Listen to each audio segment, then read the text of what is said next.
नमस्कार दोस्तों। श्रीमद् भगवत गीता और भगवत गीता ज्ञान पर असंख्य लोगों ने काम किया है।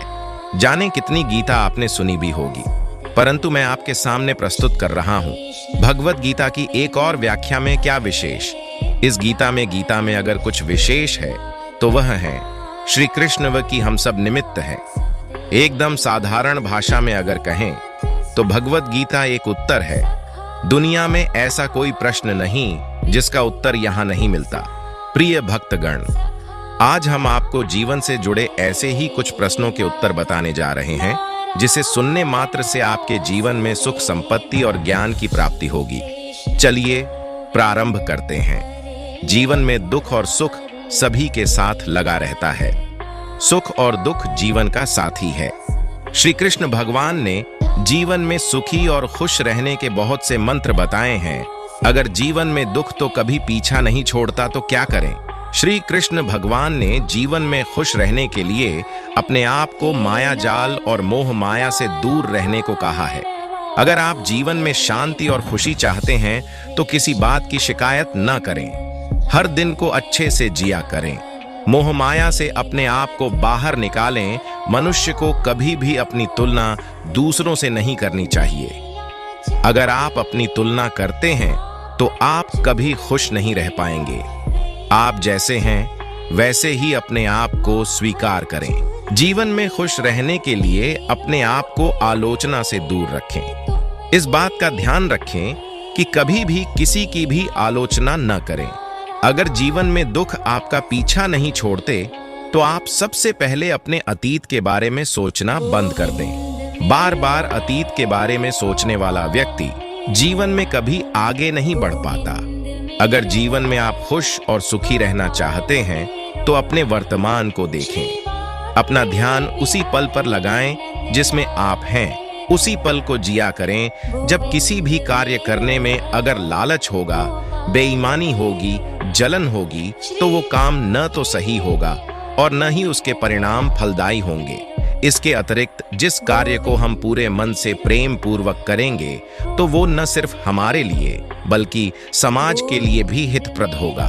जो व्यक्ति कामी प्रवृत्ति का होता हो, जिसके मन में लोभ होता है और जो अत्यधिक क्रोधी स्वभाव का होता है, उसके लिए नर्क के द्वार सदैव खुले होते हैं। अर्थात ऐसे व्यक्ति को तो सिर्फ नर्क में ही जगह मिलती है।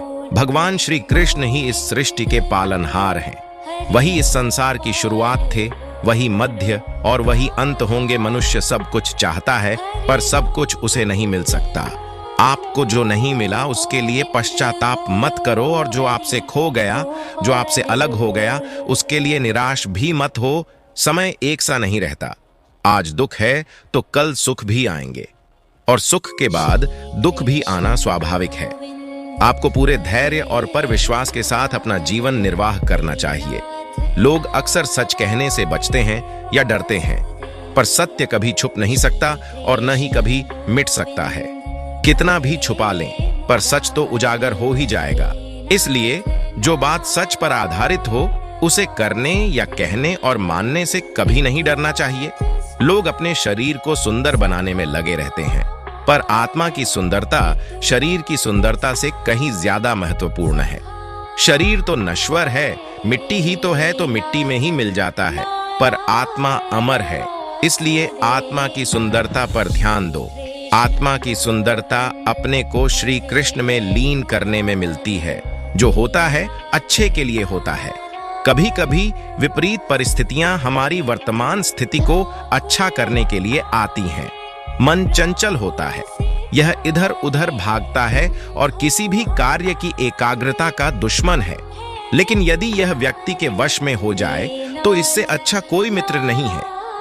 मन को एकाग्र करना जरूरी है, बस थोड़े से प्रयास और अभ्यास की जरूरत है।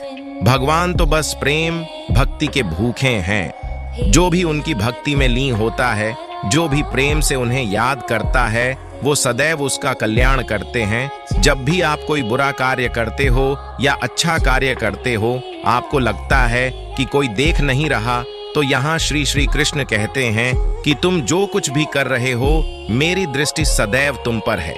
इसलिए आप यह मत समझिए कि आप अकेले हैं, आपके साथ श्री कृष्ण सदैव हैं।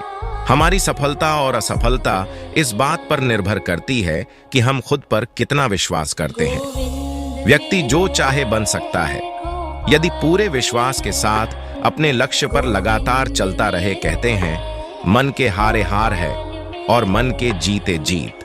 जिस प्रकार सकारात्मक विचारों से सफलता मिलती है, उसी प्रकार नकारात्मक विचार असफलता के मार्ग की ओर अग्रसर करते हैं। क्योंकि जैसा हम सोचते हैं वैसे ही हम बनते जाते हैं और अपने विचारों के माध्यम से ही हमें नकारात्मक और सकारात्मक परिणाम मिलते हैं। मनुष्य ही एक ऐसा प्राणी है जो कर्म करता है, इसलिए कर्म करना प्रत्येक व्यक्ति का धर्म भी है। कार्य करने वाला व्यक्ति है कर्मवीर कहलाता है। इसलिए कार्य करते रहना खाली बैठे रहने से हमेशा बेहतर होता है। न तो समय रुकता है और न ही एक सा रहता है। बुरा समय हो या अच्छा समय बदलता जरूर है। आज बुरा है तो कल अच्छा, और अच्छा तो फिर बुरा समय जरूर आएगा।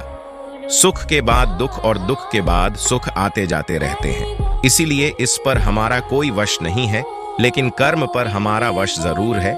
आप सिर्फ कर्म करिए, फल की चिंता किए बगैर। समय आने पर फल जरूर मिलेगा। जो अज्ञानी व्यक्ति होता है वो यह गलत फहमी पाल लेता है कि मैं करता हूँ, सभी कार्य मेरे द्वारा किए जा रहे हैं, ऐसा जान उसमें अहंकार घर कर लेता है। परंतु इस श्रेष्ठ में जो भी हो रहा है वो तो प्रकृति द्वारा किए जा रहे हैं। अज्ञानता के कारण व्यक्ति में जो मैं का अहंकार जन्म ले लेता है तो उसका पतन होना निश्चित है। वो मनुष्य किसी के भी भाग्य के निर्माता नहीं है, व्यक्ति खुद ही अपना भाग्य लिखता है। आप जैसा बीज बोएंगे आप वैसी ही फसल ही काटेंगे। आप जैसा कर्म करेंगे आपको वैसे है परिणाम मिलेंगे। यदि विद्यार्थी मन लगाकर पढ़ाई करेंगे तो परीक्षा में सफल होंगे। इसलिए हर व्यक्ति का भाग्य तभी बदलेगा जब वो ऐसे कर्म करेगा। प्रिय भक्तगण, आज की वीडियो में बस इतना ही। मिलते हैं अगली वीडियो में। बस अपना ख्याल रखना। जय श्री कृष्णा। वीडियो में अंत तक बने रहने के लिए बहुत बहुत धन्यवाद।